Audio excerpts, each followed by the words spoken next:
Peter Tuffley, Beckenham Neighbourhood Association.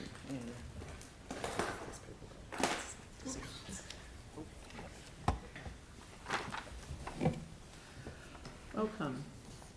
Good morning, Madam Mayor and Councillors, and thank you for this opportunity to address you. First, I'd like to make a minor correction to our original submission. The 24-member council at the time of the 2003 to 2004 review was composed not of 4 councillors for each of 6 wards, but of 2 councillors for each of 12. We think historical perspective matters because we're all still living with the consequences of what happened back then. The 2004 reduction to 12 members was not sought by the City Council, whose final proposal was for 16 members, the number we have now, though it didn't include the Banks Peninsula. The further reduction was imposed by the Local Government Commission. That downsizing was driven in considerable part by a philosophy of local government prominently advocated by the Business Roundtable, whereby a local council was construed as being similar in nature and function to a corporate board of directors. This essentially ideological model seriously discounted the community advocacy and accountability aspects of a councillor's role, as well as the quasi-parliamentary nature that we believe a local democratic assembly should have. We were, and still are, opposed to that philosophy, and we continue to regard that downsizing as a deeply regrettable mistake. The changes made in the last review, which, apart from community board areas, the current initial proposal leaves essentially unaltered, only partly remedied matters. However, it produced one important democratic gain in establishing the principle of having single councillor wards. That made for greater democratic accountability and better community advocacy, and whatever other changes may be made in future, we think it vital to retain that principle. We remain of the view that Christchurch was well served by its 24-member council, and with no intended criticism of present incumbents, that an eventual return to a council comparable in size would result in enhanced representation, more thorough debate, and even better decision-making. However, achieving that while retaining single councillor wards will require yet another comprehensive redrawing of ward boundaries and another major change in the representational landscape. And even if there were time for that, we do not think the community would accept 2 major upheavals in a row. That is the only reason why we are not objecting to the initial proposal. What that leaves us most unhappy about is that, like the pre-2007 Ecan Waitaki constituency, Banks Peninsula residents still enjoy a degree of representational privilege that, in our view, flies in the face of democratic principle, giving their single councillor a proportionally undue weight in decision-making that affects the city as a whole. That is not such a problem if they elect candidates as excellent as the present incumbent, but they do have form for not always doing that. And there remains the possibility that that undue weight might at some future time be wielded by less worthy hands. As long as the peninsula remains part of the city, the only way to mitigate that anomaly will be to give Metropolitan Christchurch more councillors, and that is what we hope to see at some future time. Of course, we hope the council will resist any suggestion to reduce the number of councillors.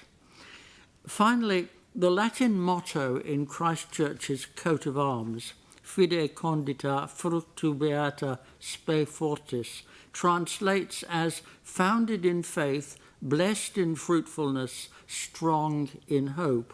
We believe that a healthy democracy has value beyond price, and we strongly hope that Christchurch will continue its progress towards greater democratic health.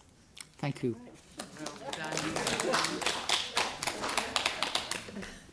Thank you. Does anyone have any questions? Tim and James. Daniels. Thank you, Peter. I have to say, I always look forward to your subtleness sometimes. It's great.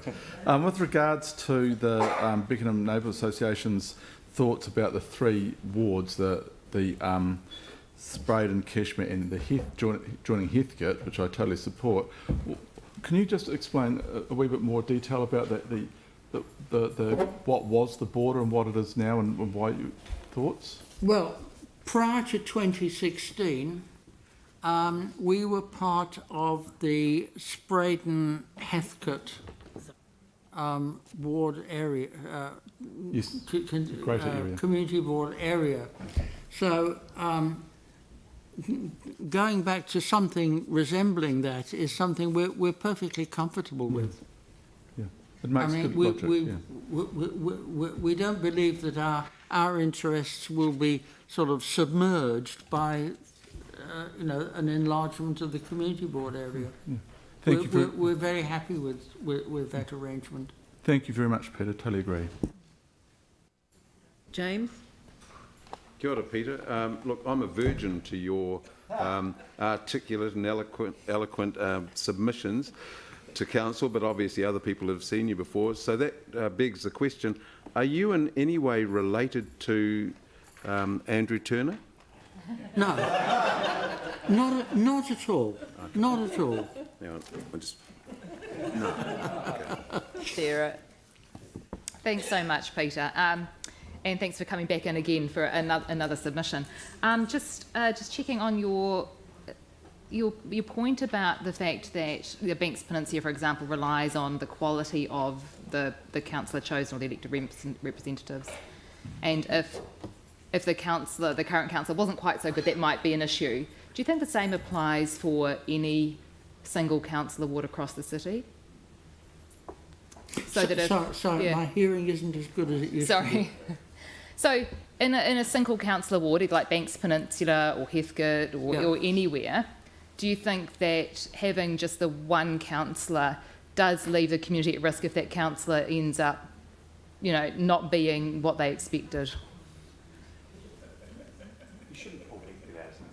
I know. Well, there are people in Heathcote who don't feel well represented by me. They have different values and different views, right? So, yeah, I'm just like, but does the same apply to each council ward? That's all. Well, if with a single councillor ward, everyone in the ward knows which person to go to if they need some help or advice. Yeah, and do you think that having the two local community board members also really helps? I beg your pardon? Do you think that having the two local community board members also helps with that? Oh yes. Yeah. Okay. But if one wants to go straight to the council via an elected representative, then one's councillor is the person one would normally go to. Okay.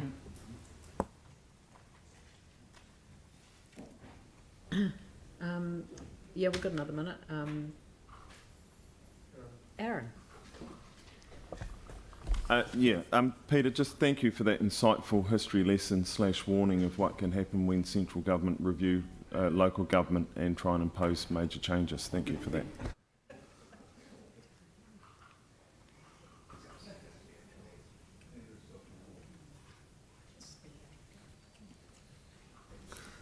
Andrew. Thank you, and thank you for your particularly kind remarks about the current arrangements on Banks Peninsula. I guess going back to Sarah's question, if we put it the other way around, do you believe that there's an obvious accountability from having one councillor, that it becomes very obvious that that person isn't doing their job well if they're not, whereas if there were more than one councillor, people could hide behind each other? That's always a possibility.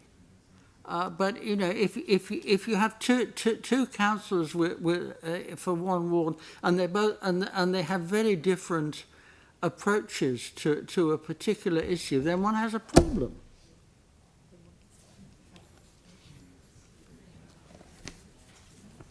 Look, thank you very much, Peter. Much appreciated, as usual. Welcome back. Sorry that James only got to see you once. Thank you.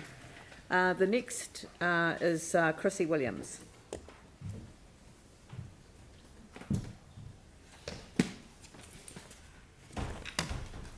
Tēnā koutou katoa, ngā mihi nui kia koutou katoa. So I've only have 3 minutes for my presentation, so I'm going to concentrate